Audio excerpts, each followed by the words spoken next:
లక్ష్మీ మంచు recently great Andhra journalist మూర్తి పైన ఒక ఫార్మల్ కంప్లైంట్ ఫైల్ చేసింది తెలుగు ఫిల్మ్ ఛాంబర్ ఆఫ్ కామర్స్లో. ఆ కంప్లైంట్ ఏంటంటే, రీసెంట్లీ తన మూవీ రిలీజ్ అవుతుండడంతో దాని ప్రమోషనల్ ఈవెంట్లో భాగంగా గ్రేట్ ఆంధ్రకి ఇంటర్వ్యూ ఇచ్చింది లక్ష్మీ మంచు.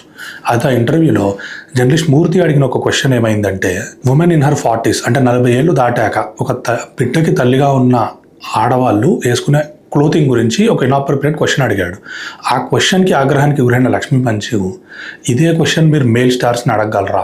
Can you ask the same question to male stars? Mahesh Babu 50 ఏళ్ళ అయిన తర్వాత చెట్టిప్పి తిరిగితే మీరు ఆ క్వశ్చన్ అడగగలరా అని she expose the double standards of the journalist and she is absolutely right in doing that. So దీంట్లో భాగంగానే she filed a formal complaint. అయితే దీంట్లో డీపర్ క్వశ్చన్ ఏంటంటే సెక్సిస్ట్ అజంప్షన్స్. ఒక ఉమెన్ ఒక ఏజ్ వచ్చాక ఇలాగే ఉండాలి, అలాగే ఉండాలి, ఇలాంటి బట్టలు వేసుకోవాలి, ఇలాగే బిహేవ్ చేయాలి అని ఒక ఉమెన్ పట్ల జనరల్లీ సొసైటీకి ఉండే సెక్సిస్ట్ అజంప్షన్సే అవే ఈ జర్నలిస్ట్ అడిగేలా చేశాయి. అండ్ ఇంకా డీపర్ క్వశ్చన్ ఏంటంటే, ఇదే క్వశ్చన్ నిజంగానే లక్ష్మీ మంచు అడిగినట్టు మేల్ స్టార్స్ని వీళ్ళు అడగరు. Can they ask the same question to Balakrishna who in his 60s romances with 20-year-olds? 60s 70s దాటిన వాళ్ళు యాప్స్ ఫ్లాంట్ చేస్తూ ఉంటారు, షర్ట్ తిప్పుతూ ఉంటారు, ఇన్అప్రోప్రియేట్ సీన్స్ చేస్తూ ఉంటారు. మచ్ యంగర్ ఆల్మోస్ట్ డాటర్ వేస్తూ ఉన్న వాళ్ళతో రొమాన్స్ చేస్తుంటారు మన తెలుగు ఇండస్ట్రీలో. వాళ్ళని క్వశ్చన్ అడగగలరా? They don't ask that. And అలాగే మనం ఇంకా చూసుకున్నట్టయితే, ఇప్పుడు ఈ లక్ష్మీ మంచు గారు స్టేట్మెంట్లో ఏం చెప్పారంటే, India is a country that reveres women as shakti అని చెప్పి. బట్ లక్ష్మీ మంచు గారు, మీరు ఈ స్టీరియోటైప్ని ఎలాగైతే బ్రేక్ చేశారో, అంటే ఉమెన్ 40sలోకి వచ్చాక ఇలాగే ఉండాలి, అలాగే ఉండకూడదు అని జర్నలిస్ట్ మూర్తి అంటే, మీరు అతన్ని స్టీరియోటైప్ బ్రేక్ చేసి అతనికి ఎలాగైతే పుష్ బ్యాక్ ఇచ్చారో, మీరు ఇచ్చిన స్టేట్మెంట్లో కూడా actually the root cause lies in that. India is a country that reveres women as shakti, nari shakti అంటే ప్రాబ్లం అయిపోతుంది. అంటే that is exactly the problem. Shakti, nari shakti అంటే ఉమెన్ని గాడెసెస్ ఇట్లా ట్రీట్ చేయడంలోనే ఈ ప్రాబ్లం అంతా వస్తుంది. సో మన కుటుంబ కల్చర్ని, మన ఓవరాల్ సొసైటీ వెయిట్ని దేవతల మీద ఒక ఉమెన్ అంటే శక్తి అని చెప్పి వాళ్ళ మీద బరువు వేయడంతో ఉమెన్ని ఎప్పుడు ఇలాగే ఉండాలి, మ్యాన్స్ ఐడియా ఆఫ్ ఉమెన్ అని ఒకటి ఉంటుంది, అదే it is becoming world's idea of women. అంటే ఇలాగే ఉండాలి, ఒక నరేటివ్ క్రియేట్ చేసి, ఒక బాక్స్ క్రియేట్ చేసి దాంట్లోనే ఉండాలి. కొంచెం అటు వెళ్ళినా సరే మీరు అదుపు తప్పుతున్నారు, మీరు మన కల్చర్ని పాడు చేస్తున్నారు, సంస్కృతికి భంగం కలిగిస్తున్నారు అంటాడు. ఇది ఎప్పుడు ఉమెన్ మీదే ఎందుకు పోయి ఉంటుంది చూడండి. మన పండగలు, ఏ ఆచారాలను చూడండి, women has lot of rituals and women has to do lot of things men కంటే కూడా. Because societies expectations and our cultural expectations అవన్నీ ఉమెన్ మీద వే చేసి పెడతారు. And it comes with the stereotype. It comes with the stereotype of women being held as shakti and women being held as goddesses. మన దగ్గర ప్రపంచంలో కూడా women are either held as goddesses or seen as tools, అంటే నార్మల్గా ఇన్ఫీరియర్గా చూస్తారు. There is no in between. Women కోరుకునేది ఏంటంటే, యాజ్ అ మ్యాన్గా నేను మ్యాన్స్ప్లెయిన్ చేస్తున్నట్టే ఉంటుంది. అది ఉమెన్ ఎలా ఉండాలో చెప్పాలి అంటే, see them as human beings as rest of the other human beings. మగవాళ్ళని చూసినట్టే ఆడవాళ్ళని చూడండి, అంతే తప్ప వాళ్ళని ఒక పెడస్టల్లో పెట్టద్దు, ఇన్ఫీరియర్లో పెట్టద్దు. ఇప్పుడు ఎలా ఉందంటే ఐదర్ గాడెసెస్ ఇలా చూస్తారు.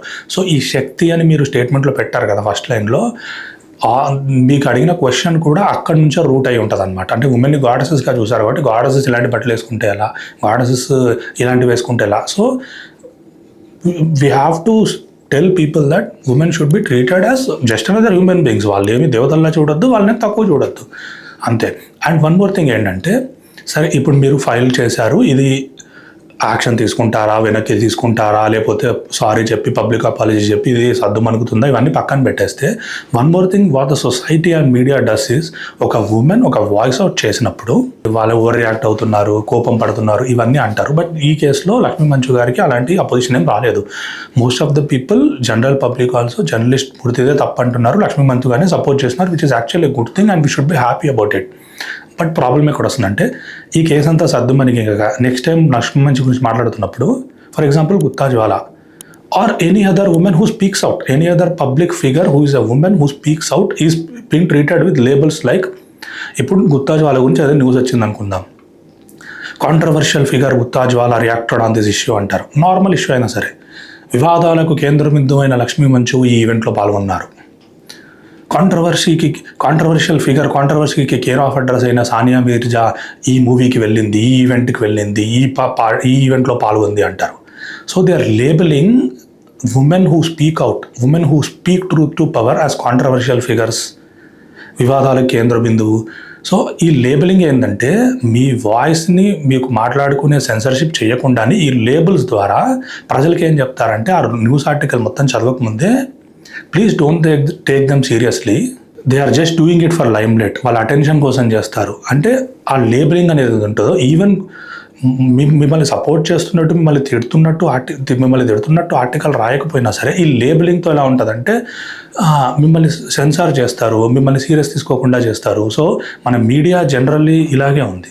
సో ఫైనల్లీ ఏంటంటే at its core this isn't about one celebrity or one journalist, it is about the biases that slip into seemingly simple questions. మన నార్మల్ క్వశ్చన్స్ అనుకునే దాంట్లో కూడా ఇలాంటి బయాసెస్ ఎలా క్రీపిన్ అవుతాయి అన్నదానికి ఇది ఒక నిదర్శనం అనమాట.